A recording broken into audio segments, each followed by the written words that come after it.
आप खुद ही सोचो कि अगर गांव में कभी आप बीमार पड़ते हो तो आपके पास दो ऑप्शन होते हैं, एक वहाँ पे क्वालिफाइड एमबीबीएस या एमडी डॉक्टर को दिखाना, और एक वहाँ पे कोई कंपाउंडर होता है जो काफ़ी समय से प्रैक्टिस कर रहा होता है, ऐसे आराम से मिल जाते हैं, है ना। तो उसको, तो आप जब डॉक्टर को दिखाते हो तो 300 रुपये 500 रुपये तो उसकी फ़ीस होती है, उसके बाद दवाइयों का खर्चा अलग दवाइयों होता का अलग रहता है। लेकिन जब आप किसी कंपाउंडर को दिखाते हो तो शायद 50 रुपये में वो दवाई भी दे देगा, आपको इलाज भी लिख देगा, हो सकता है एक आध बॉटल भी चढ़ा दे।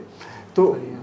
मतलब 50-100 रुपये में वो पूरा ट्रीटमेंट कंप्लीट पूरा कर देगा। ट्रीटमेंट हो जाता तो यही डिफरेंस है उन क्लिनिक्स में और यहाँ पे, कि आप एक ट्रस्ट के साथ जा सकते हो कि भाई डॉक्टर हमारी सर्जरी करने वाला है, एक क्वालिफाइड टीम हमारी सर्जरी करेगी जो इस फील्ड के लिए प्रॉपर क्वालिफाइड है। तो आपको सेफ्टी का सबसे बड़ा अश्योरेंस हो जाएगा कि आपको किसी का इन्फेक्शन नहीं लग जाएगा, आपको कोई साइड इफ़ेक्ट्स नहीं हो जाएंगे, है ना। और दूसरा फिर रिजल्ट्स डेफिनेटली बेटर आ जाएंगे। अच्छा, जो कानपुर में हुआ था तो कहीं यही कारण तो नहीं था कि ऐसे डेफिनेटली, सस्ता वाला ट्रांसप्लांट हो डेफिनेटली गया? यही कारण था एक्चुअली। वहाँ पे एक नहीं दो बार हुआ था, आपने न्यूज़ में सुना ही होगा कि हाँ, दो सुना केस है। ऐसे हुए हैं सिमिलर, कि 2 केस की डेथ हुई। तो वहाँ पे डॉक्टर्स इन्वॉल्व नहीं होते सर्जरी में, वो जस्ट आपको एक पैकेज देते हैं, अच्छा पैकेज देते हैं कि अट्रैक्ट हो जाओ आप, और उसके बाद पूरा काम टेक्नीशियंस पे डाल देते हैं।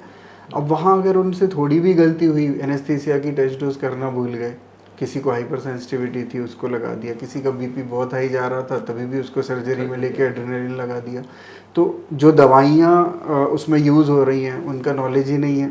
टेक्नीशियंस को कहाँ पता होगा कि एड्रेनलिन बीपी शूट कर देगा। तो ऑलरेडी बीपी बढ़ा हुआ है उसका, आपने बीपी चेक ही नहीं किया, उसके बाद आपने वो एड्रेनलिन वाला इंजेक्शन और लगा दिया, तो 160 से 180, तो वो फैटल हाइपरटेंशन में चला गया, पेशेंट एक्सपायर हो गया। तो ये चीज़ें पता ही नहीं चल पाती उनको कि हुआ क्यों। तो ये चीज़ें हैं कि अब जब अंडर क्वालिफाइड जगह पे आप जाते हो और कॉस्ट कटिंग होगी तो ये चीज़ें होंगी ही होंगी, बहुत सस्ता होगा तो डेफिनेटली ये चीज़ें होंगी।